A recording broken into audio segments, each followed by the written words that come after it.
Welcome to the Bearcat Coaches Show. I'm Graham Simpson. The baseball team returned home this week to host Limestone and Georgia College. We talked to Coach Burke to get his thoughts on the upcoming week. We're here with head baseball coach Jason Burke. A bit of an interesting week for your boys on the road against the Augusta Jaguars. If you don't mind just kind of going through your thoughts, kind of a mixed bag. Offense seemed to be clicking for most of the three games. The pitching seemed to have its moments, but at times, seemed to miss expectations. Yeah, a frustrating week. Obviously we go on the road. We're sitting in sixth place, kind of alone by ourselves.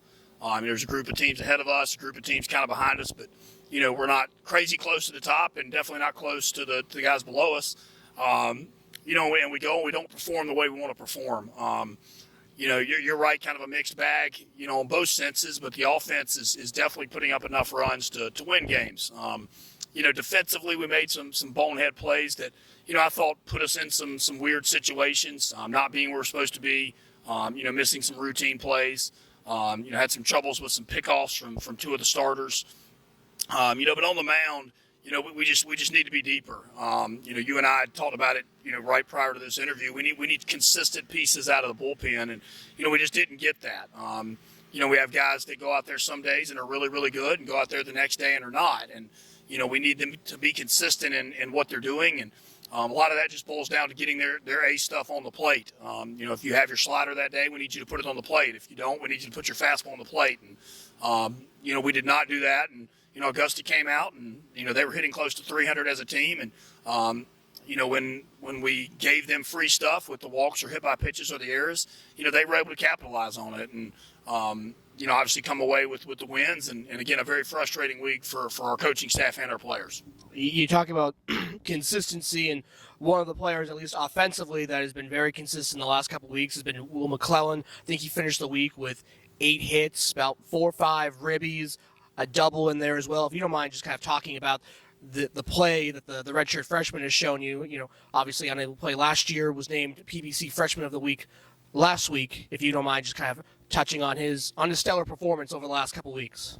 Yeah, Will's been phenomenal, and again, I think, Will's kind of thrived in the middle of the order and kind of thrived on, the pressure makes him better. And, I spoke to our guys, not too long ago about, pressure's there. It doesn't matter if you're us or if you're Columbus State or Aiken or Augusta, pressure is there, and it's going to be there.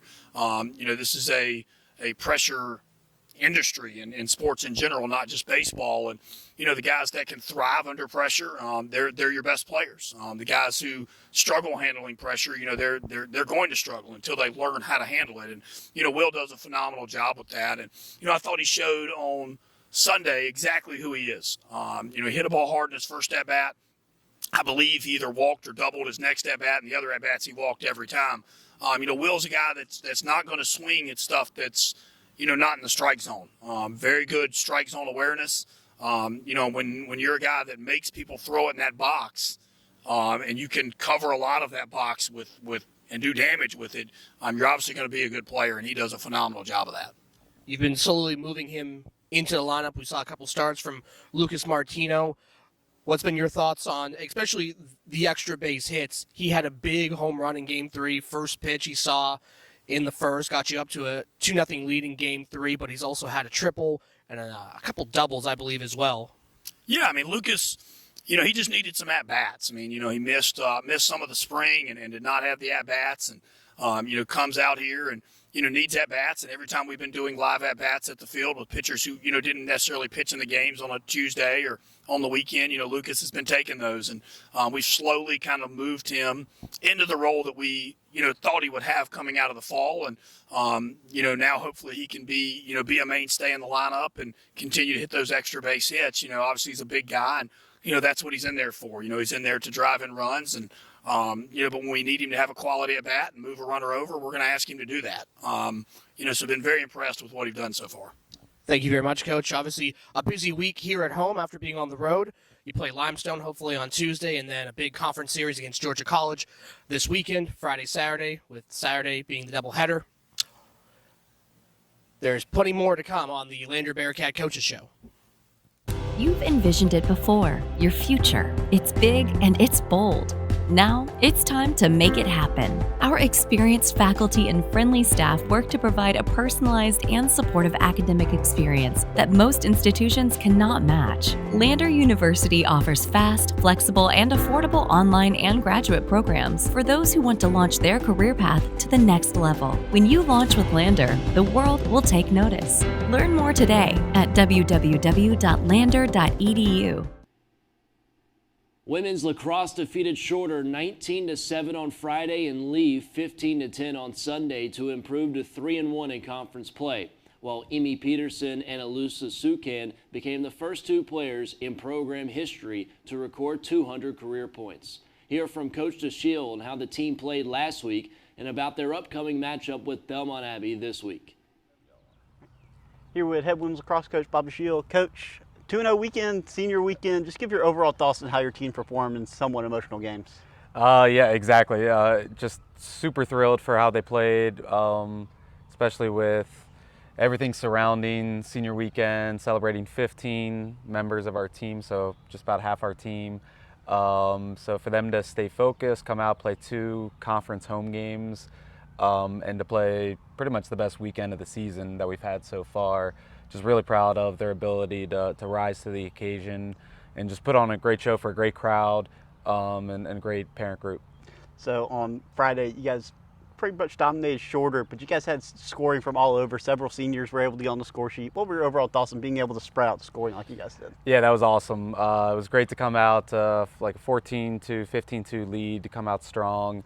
Obviously, Emmy Peterson and Alyssa Sukan, who've been scoring a lot over the past their 4 years. It was great to see them have big days, but see Casey Bronco get on the board, MC. A lot of our seniors get involved was really impressive and kind of what we were looking for senior day. And then on Sunday, you guys get your first ever win over Lee, but the story was in the draw circle. You guys outdrew them 22-7. They were a top 10 draw control unit in the country coming in. Autumn Husky picked up a program record 13 of them on her own. Just give your overall thoughts on how you guys were able to dominate in the aspect of the game. It was probably the proudest I've ever been of our draw unit.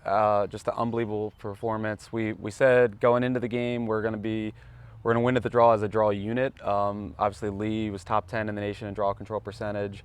Their draw specialist was number 3 in the nation in getting draw controls, but we knew we could do it collectively. And so it starts with Haley Von Aken being able to place the ball, and then Autumn getting the 13 was huge, but Kaya Mori had a bunch as well. So we knew that our 3 was going to be better than their 1, and they were able to collectively do it for 60 minutes, which was incredible. Their story over the weekend was Emmy Peterson and Alyssa Sukan both getting over 200 points in their careers. They were part of that inaugural class. Just how much of that they meant to the program? Oh, they've been amazing. Not only on the field with their production, but both of them are 4-year captains, and that's just absolutely amazing and unheard of to be a 4-year captain. But starting the program and having that leadership day in and day out, having that drive day in and day out to start the program from scratch, and to have that vision and the execution of getting us to where we are right now. It's really special to see it pay off, especially in front of their parents on senior weekend, senior day. To come from Alberta and to come down here and really create a legacy for themselves and for the program as a whole. Just super proud of them. And then Emmy and Autumn both were named Gulf South Player and Defender of the Week. Just give your overall thoughts on finally getting those accolades, especially for Emmy, only her second time in her career. Yeah, absolutely. So proud of Emmy to put up just a huge weekend points-wise. And like we've been talking about, she's had a great career points-wise, but to get her second ever Gulf South Player of the Week is huge. And then Autumn getting the recognition. She's been a lockdown defender, and she's been doing great at the draw circle. So to see her get recognized after kind of record-setting day is awesome. So you guys have a game on Wednesday against Belmont Abbey, an emotional game last year here on this field where you guys came back from 10 down to win. But then you guys have 2 weeks off. It's something that you don't see in the middle of lacrosse season very much. But what's your message going into the team and then those 2 weeks that you guys have before you guys face Young Harris? The message going into Wednesday is empty the tank. So we've got it. We know we're going to have a huge one. They're going to be fired up. They're well coached and tons of talent, and they're having a great year as well this year. So we know we're going into a hostile environment, and we know we've got that break afterwards. So leave it all out there. And so we're going to go hard, bring that same energy that we brought to the league game leave it all out there because we got plenty of time to rest. So just looking forward to it. We know it's going to be an ultra competitive game against one of the best teams in their conference. We're one of the better teams in our conference. So we know it's going to be a great matchup and going to really prepare us for that final stretch where we're trying to chase the championship. Coach, thank you very much. We'll be right back with the Bearcat Coaches Show right after this. If you're looking for a place to enjoy good eats and good times, look no further than Sports Break. Great food, friendly service, and a fun atmosphere have been on the menu since 1990. So bring the family by for lunch, stop in to watch a game, or enjoy a late night with friends with some cold drinks while listening to live music at Sports Break. The 10th-ranked men's tennis team went 1-1 last week, defeating North Greenville on Wednesday and falling to Columbus State on Sunday. We caught up with Coach Simpson on the team's play last week. I'm here with head men's tennis coach Brett Simpson. Coach, last Wednesday you guys got a non-conference win, 7-0 over North Greenville. How did you think the team performed? Yeah, it was a good match. We got the job done. We went there trying to win, trying to win every match if we could. So we did accomplish that, and it was a good lead up to what we had coming up in the few days after that. Yeah, and on the weekend you guys were supposed to play Georgia College on Saturday. That got postponed because of the weather. Then on Sunday you guys faced always tough opponent, Peach Belt defending champions. Always a tough team, Columbus State. You guys top 10 matchup lost. What do you think the team gained from the loss as you move forward into the season? Yeah, I mean, we went there, we knew it was going to be tough. Every match, every individual match is going to be really tough to win. So doable, but extremely tough. We played okay. It wasn't that we played poorly. They just outplayed us in just every position, I suppose. We won one of the doubles, but we lost the other two, so we lost the doubles point. So we always felt like we had a chance. We were in the match, but we just couldn't ride any momentum, and they just outplayed us on that day. It was good for us though, because I think we're really working towards maybe getting another chance to play them, and I know we can do better. And talked about Georgia College being postponed. You guys made that game up yesterday. Another ranked Peach Belt team. The guys kind of put the Columbus State game match behind them and came out and defeated the Bobcats pretty decisively, 6-1. How about the team? It was a pretty tough match, really. A lot of close matches that went our way. We're coming off the loss to Columbus State. So, maybe it was good to play quite soon after that, because we were looking to respond. We want to go out there and win. So, Georgia College, a tough opponent. The doubles point was close. We edged that one out, and then quite a few of the singles matches went to 3 sets, and we were able to battle through most of them. But another challenging team. Conditions yesterday were really hot as well, so we faced through that, and we got through it. So now we just have one more Peach Belt match, and that's against Flagler next week. Yeah, and you talk about that next week. You got a little bit of break. Next week you got one non-conference game against Limestone, and then, like you said, you finish up Peach Belt play with Flagler, another ranked team here in Greenwood. What are you looking for going into the Flagler match mainly? Yeah, well, play Limestone, who are a decent team, and hopefully that will prepare us for next Friday against Flagler. We'll be looking at a team that we're probably playing for second place, both of us. So the winner will be second, third. So still a lot to play for. National rankings are on the line. So we're looking forward to that match. We lost to them last year. They had a phenomenal year last year. They got a lot of the same players. So it's going to be extremely difficult, but we like playing them at home. So we like our chances. But, it's always an important match whenever we play these big teams. So we're really, got a few days, I wouldn't say off, but a few days where we don't play some matches at least, so we can prepare ourselves well for next week. Okay. Well, Coach, thanks for joining us, and good luck next week. Thank you. We'll be back after this with more of the Bearcat Coaches Show. Break on the Lake offers a menu loaded with a wide range of delicious seafood and steaks, along with an amazing selection of handcrafted cocktails. From appetizers to soups and salads, Break on the Lake's food is served with an intimate space perfect for a cozy meal with family or a quiet date night. Whatever you're here for, you can always count on Break on the Lake for fresh seafood and a warm welcome from their team. Thanks to Sports Break and Break on the Lake, proud sponsors of Bearcat Athletics. The men's lacrosse team went on the road to defeat Montevallo 14-9 on Saturday to remain undefeated in conference play. We talked to Coach Lepore about the team's win and how they are preparing to welcome Young Harris into town this Saturday. We're here with head men's lacrosse coach Tony Lepore. A big conference win over a Montevallo squad that I believe was picked to finish tied for first in the PBC preseason poll with y'all. If you don't mind just going through your thoughts on how the guys did in the win. Sure. Well, anytime you have to go on the road and play a conference road game, that's an extremely challenging environment, especially against the team that's the defending conference champs. So we knew that we were going to be in for a tough battle. The boys did a really good job in their week of preparation and executing the game plan on Saturday, especially in the defensive end of the field. I thought our goalies, close D, played really well. Coach Salter had a great game plan for them, and we did enough to win on the road, which is never an easy thing to do. Of course not. Obviously, if you're able to win a lot of road games and, of course, protect your home turf, you're going to be in a good position come the conference tournament. We were talking about this before.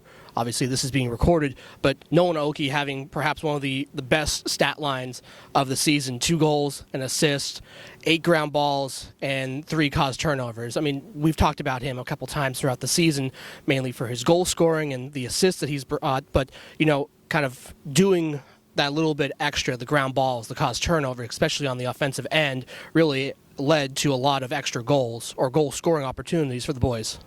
Oki, there's no stat line. If you would have told me that we had a player with 2 goals and assists, 8 ground balls, and 3 caused turnovers, I would have said it was probably Nolan Oki. That's what he does.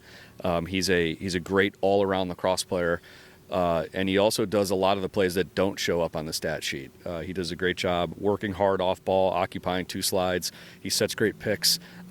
He chases shots to the end line. He rides really hard. He's an all-around a very complete lacrosse player and excels in all the plays that require very little talent but just a lot of hustle. A guy whose name hasn't really been brought up much but has been having a great season on the defensive end, Britton Weems, has caused a lot of turnovers, been a very solid defensive player along with James Lynn, who came in as a PBC All-Conference in the preseason. If you don't mind just kind of talking about his play so far this season. Well, each week Britt is typically matched up on the other team's best offensive midfielder. So it's obviously very challenging. And he rises to the occasion. He's a great on-ball defender. He's a real threat in transition too. With he's got good stick skills, great off the ground, and he's just a guy that we know that we can put on the other team's top offensive threat at the midfield, and at least manage them. At this level, with some of these guys that run around out here, it's hard to keep some of these players completely off the score sheet. But Britt does a great job with his assignment each week in his preparation. And so he's having a great year for us. Obviously, things don't get much easier. You have a young Harris squad, a scrappy young Harris squad. What's the game plan going in for that as you return home to Van Taylor Stadium? We have to continue to do a lot of things that have given us success so far. Riding, picking up ground balls, defending, and, of course, having a very clean game in the middle of the field. We stress that a lot. We don't like to turn the ball over in the middle of the field. Also with Young Harris, they're a team that pretty much everybody has returned. They had some really talented players, especially on the offensive end, and a couple of their close defensemen returning from last year's team. They've improved drastically, starting to play a lot of close, tight games. I think that's going to be a tough one. And, again, it's a conference game. And, we have a little saying, we say conference games are forever. And so the boys this week of practice will look just like the last 2 weeks with its intensity, its preparation, its focus. Thank you very much, Coach. Obviously, again, a big conference game against Young Harris this Saturday here at home at Van Taylor Stadium. Stay tuned for more on the Lander Bearcat Coaches Show. Open since 1959, the Dixie Drive-In is home to the Dixie Cheese. A short-order restaurant with a family-friendly atmosphere, the Dixie Drive-In offers comfort foods like burgers, fries, and sweet tea. Located across the street from the Jeff May Complex at 600 Montague Avenue, be sure to plan your post-game meal at the Dixie Drive-In. The Bearcats softball team returned home to take 2 out of 3 from USC Aiken. We sat down with Coach Crawford to talk about the series win and about traveling to Flagler this coming weekend for a key conference series. Here with head softball coach Glenn Crawford. Coach, this past weekend you guys took 2 out of 3 from Aiken. I guess last week it was Thursday, Friday because of the rain. Game 1 came out, won 6-3. Game 2, Aiken scored late in the 7th inning to win 7-6. But the girls responded to win the last game 5-3 to take the series. A big series win, always in the Peach Belt. How did you think the team responded after losing heartbreak fashion in game 2? I thought they came out and responded really well with, I think we put 5 up in the first, and then Taylor came out and threw really well, and we played really good defense. I think the whole weekend we played really good defense. So I thought they came out and responded well. I told them, I said, look, they're not going to go away. They're going to put the ball in play. They're not going to give up. So we got to go out and play and take the series, and they responded really well. And offensively, the team averaged 10 hits a game, 6 runs a game. Some big hits from Shannon Antonini, Abby Behe, Sage Jones. Obviously, you can go up and down the lineup. Right. How did you feel about the offense for the weekend? I thought our offense did really well. We made adjustments at the plate, put the ball in play. We had key hits at key moments. I know Shannon hit a 3-run homer to put us up. Nia Jones, I believe in game 1 or game 2, they're all run together, but she got the hit to put us ahead, and then she come around and scored later to put us ahead after they had tied it. So I thought, a really good weekend from Nia, Shannon, Abby Behe, Sage. We did all well, but up and down the lineup, I thought we did what we needed to do, whether it be moving runners, putting bunts down, or getting those key hits when we needed them. And then this weekend, you guys head somewhere you know very well. Seems like you go Flagler almost every year. Yeah. Key matchup as we hit the tail end of the season. What do you feel about the matchup with the Saints? Well, it's going to be a huge series. I believe we're 4, they're 5, I think, in the standings right now. So it's going to be a battle like normal. We go down to, I would say, our second home because we're there so much. But we go back down there and play, and it's always a hard place to play. They're going to pitch well. They're going to run bases, play defense. So it goes back to us doing what we do. I think our pitching is going to be on. I think we'll keep hitting and play defense. We'll be fine. But it's going to be a tough game and a tough series. But hopefully we'll do the little things to do to get the W's. All right, well, Coach, thank you and good luck this weekend, and we'll talk to you next week. Thank you. All right, we'll be back after this with the Bearcat Coach Show. Welcome to Hamilton Park Apartments, your destination for luxury living in Greenwood.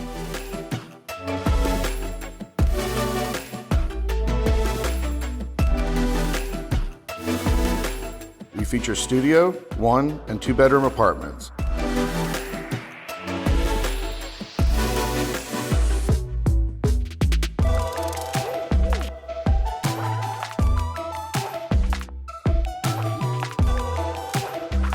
And first-class amenities.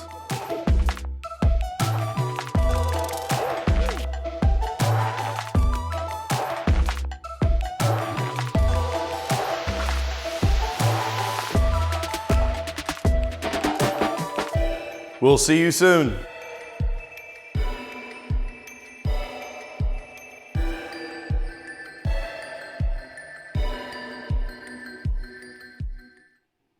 That's all the time we have. Join us next week to get caught up on everything happening in Lander Athletics.